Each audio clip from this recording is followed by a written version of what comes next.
The problem, of course, Liz and Caleb, is that to make wind turbines and solar panels, you actually need fossil fuels. This is not real zero. This is just real stupid. I mean, I can't believe it. He's cracked the code.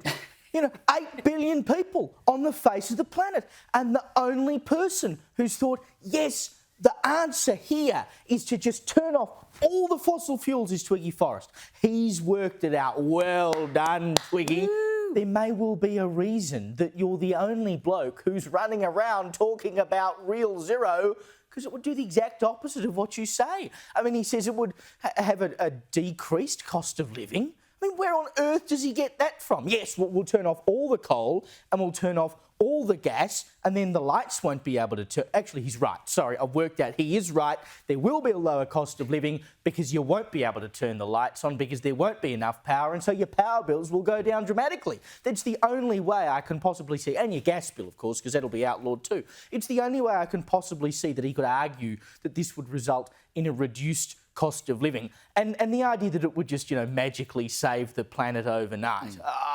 Everyone's got to buy an electric car. How does that go for your cost of living, etc., etc.? It's all good and well when you're one of the richest blokes in Australia to run around saying, well, just turn off the fossil fuels and that'll fix the world. You can well afford it, but the rest of us can't. That's always been the problem with net zero, let alone real zero, which he says. But he reckons this is great for business. I mean, he says everyone else is pulling out of these renewable projects and green hydrogen, which he has also pulled out of, by the way. He was all gung-ho about it. But he says, this is great. No one else is doing it, so I'm just hoovering up all the business and making lots of money. I mean, if you're making money, good for you. But you can't tell me that the rest of us are going to be better off with real zero. And how does he figure that could be remotely possible by 2040 when we're failing every single 2030 target anyone set here in Australia, with all the experts, especially the energy companies, up in arms saying, look, we're just not going to get there, OK? It's not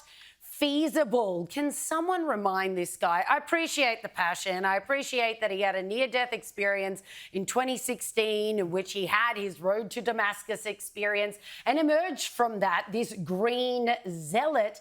But can someone remind him Australia is responsible for 1.3% of global emissions? So it really doesn't matter what we do, even if we do go back to living in caves. And for as long as Trump is in office, which is going to be a while yet, and America, one of the top 3 emitters in the world, isn't participating in the Paris Accords. We also know China and India, the top 2 biggest emitters, could not give a flying rip about emissions.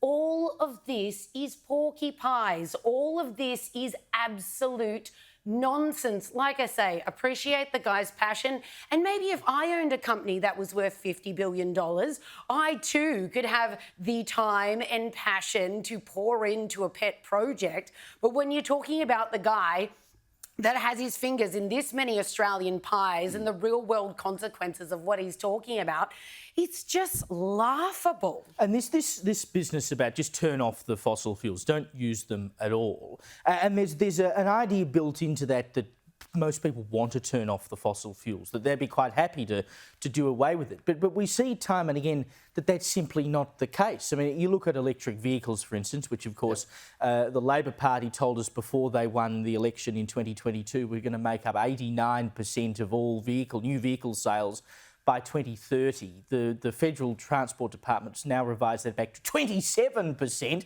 which is a hell of a discrepancy. But at the end of March, the federal government took off the subsidy that they were applying to plug-in hybrid vehicles. And that had actually been one of the fastest growing markets of electric vehicles. And all of a sudden, the sales of plug-in hybrids halved last month in April because the subsidy doesn't exist anymore. So people, when they're given the choice without any government interference, will continue to buy the product that uses fossil fuels. There's no great desire amongst people to walk away from fossil fuels. They'll only do it if the government gives them a dirty wad of cash in their hand in order to do so. Well, I'll tell you who won't walk away from fossil fuels, you mentioned them, Liz, is the Chinese. So can you imagine within 15 years, no fossil fuels used in Australia, but the Chinese, meanwhile, are going from strength to strength Talk about a way to not only bankrupt your country, but to make it completely defenceless.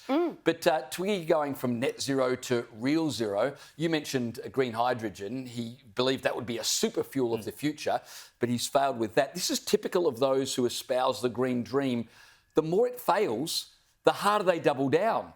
You know, the Albanese government's answer to the increasing cost of electricity is more renewables. So the worse it gets, the more they double down on their mistakes. That's exactly what Twiggy is doing, but I guess he can afford to, so good luck. Well, can he afford to? Because we know that Trump is looking to ban those green energy tax credits that Biden came up with. He says that's bogus. It just allows companies to keep burning fossil fuels while patting themselves on the back for saving the planet and doing such a great job. He reckons he's just going to, I don't know, sweet talk Trump around, but I do not see that happening by the president who got elected on a drill baby drill platform, and he means business.